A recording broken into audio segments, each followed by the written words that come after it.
اسرائیل نے ایران پر فضائی حملہ کیا۔ تہران میں پاسداران انقلاب کے صدر دفتر کو اسرائیل نے نشانہ بنایا۔ ایران کے سرکاری میڈیا نے اسرائیلی حملے میں پاسداران انقلاب کے کمانڈر حسین سلامی، ایران کی جوہری ایجنسی کے سابق ڈائریکٹر فریدون عباسی اور آزاد یونیورسٹی کے سربراہ محمد مہدی تہرانچی کی شہادت کی تصدیق بھی کر دی ہے۔ جہاں علی رات سے ہمارے ساتھ موجود ہیں اور پوری صورتحال کے حوالے سے ہمیں آگاہ بھی کر رہے ہیں۔ جہاں وہ ناظرین جنہوں نے ہمیں ابھی جوائن کیا ہے ان کے لیے بتائے گا کہ کیا صورتحال رہی رات پر اور اب اس وقت کیا صورتحال ہے۔ جی دیکھیے، جیسا کہ اسرائیل کافی دنوں سے دھمکا رہا تھا کہ وہ ایران کی نیوکلیئر سائٹس اور ملٹری سائٹس کو نشانہ بنائے گا، اور اس نے یہ کر دیا۔ اور آج تقریباً صبح 4 بجے کے وقت جو ہے ایرانی وقت کے مطابق انہوں نے ایران پر جو ہے وہ حملے کیے، اور ایران کے وزیر اعظم نیتن یاہو کی طرف سے کہا گیا کہ ان فضائی حملوں کا مقصد ایران کی نیوکلیئر سائٹس اور ملٹری سائٹس کو نشانہ بنانا تھا، اور یہ بھی کہا گیا کہ یہ ٹارگیٹڈ اٹیکس تھے، اور جو ہے ان اٹیکس کے اندر ہم نے دیکھا ہے کہ ایران کے کچھ بڑی شخصیات ہیں، وہ بھی اس میں جو ہے نشانہ بنی ہیں، جن میں ایک بڑے سائنسدان بھی ہیں، پاسداران انقلاب کے ایک بڑے رہنما ہیں۔ اس کے ساتھ ساتھ ایرانی میڈیا یہ بھی دعویٰ کر رہا ہے کہ اسرائیل نے اپنے حملوں کے اندر جو ہے وہ شہری آبادی کو بھی نشانہ بنایا ہے، کیونکہ جو فارمر سیکیورٹی ایڈوائزر تھے اور جو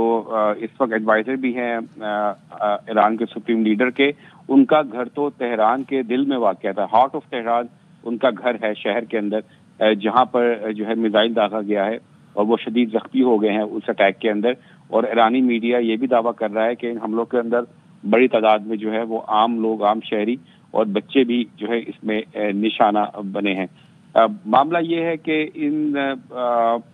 یہ جو حملے ہیں وہ اس وقت کیے گئے ہیں کہ جب صدر ڈونلڈ ٹرمپ ایران کے ساتھ مذاکرات کر رہے تھے، اور کسی بھی ایسی اسرائیل کی جو جارحیت ہے، اسرائیلی جارحیت ایسے کو ایران کو بچانے کے لیے ایران کے ساتھ مذاکرات چل رہے تھے، اور 5 راؤنڈ جو ہیں مذاکرات کے وہ مکمل ہو چکے تھے، اور 6واں راؤنڈ جو ہے وہ اگلے 2-3 دن کے اندر ہونا تھا۔ اور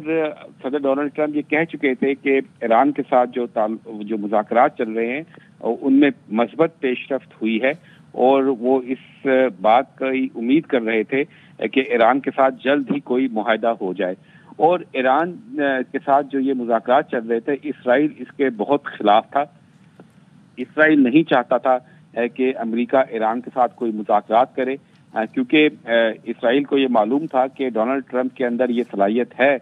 کہ وہ کسی بھی ملک کے ساتھ کوئی ڈیل، کوئی سمجھوتا کر سکتے ہیں، اور اگر کوئی سمجھوتا ہو گیا ایران کے ساتھ تو اسرائیل کو تو پھر منہ کی کھانی پڑے گی، اور اسرائیل جو ٹارگیٹڈ اٹیکس کرنا چاہتا ہے وہ پھر نہیں کر پائے گا۔ اور ڈونلڈ ٹرمپ نے بھی یہ کہا تھا کہ اگر اسرائیل کوئی بھی فوجی کارروائی کرے گا، فضائی حملے کرے گا ایران کے خلاف، تو امریکہ اس کا ساتھ نہیں دے گا، اور نہ ہی اس کا امریکہ کا کوئی کردار ہوگا۔ اس حوالے سے ہم نے امریکی وزیر خارجہ مارکو روبیو کی ایک سٹیٹمنٹ دیکھی، جس میں ان حملوں کے بعد انہوں نے کہا کہ امریکہ کا ان اسرائیلی حملوں میں کوئی کردار نہیں ہے، یہ اسرائیل کی یک طرفہ کارروائی تھی۔ اور اب یہ دیکھیے کہ مذاکرات کے بیچ میں اسرائیل نے یہ جو ہے یہ حملے کیے ہیں، بڑی شخصیات کو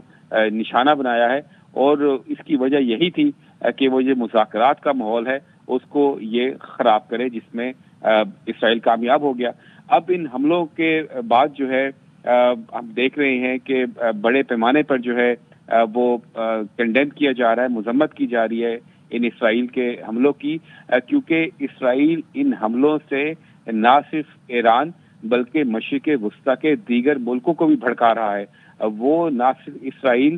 جو صرف ایران بلکہ پورے خطے کو جو ہے جنگ کی لپیٹ میں لانا چاہتا ہے۔ ہم نے نیتن یاہو کی ہٹ دھرمی، نیتن یاہو کی دھونس اور نیتن یاہو کی بدماشی جو ہے وہ غزہ کے اندر ہم کافی عرصے سے دیکھ رہے ہیں، جہاں پر وہ بغیر کسی ڈر کے انٹرنیشنل دباؤ کے باوجود بھی روزانہ کی بنیاد پر ہم دیکھ رہے ہیں کہ غزہ کے اندر جو ہے حملے ہوتے ہیں،